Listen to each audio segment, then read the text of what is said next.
मुजनियतुल जद से निकाह हराम है। चुनांचे जिस औरत से दादा ने जिना किया हो, जिस औरत से दादा ने जिना किया हो, उससे निकाह करना पोते के लिए हराम है।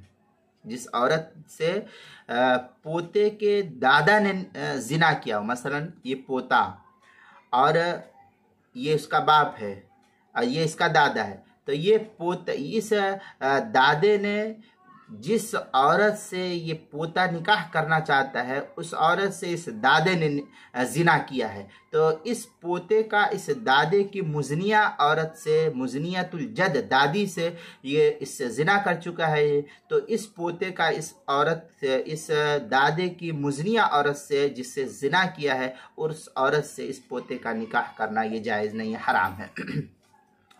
चुनांचे फतावा शाम में है, वतहरुम मौतूआतिल आबाइही व अजदादिही व इन उलुवन वलौ बिज़िना वल माक़ूदात लहुम अलैहिम बिअक़दिन सहीहिन। इस तरीके की इबारत फतावा शामी जो ज़करिया बुक डिपो देवबंद का हिंदी नुस्खा उसकी चौथी जिल्द सफ़ा 99, किताबुल मसाइल उसकी चौथी जिल्द सफ़ा 182 पर भी इसको नकल किया गया है।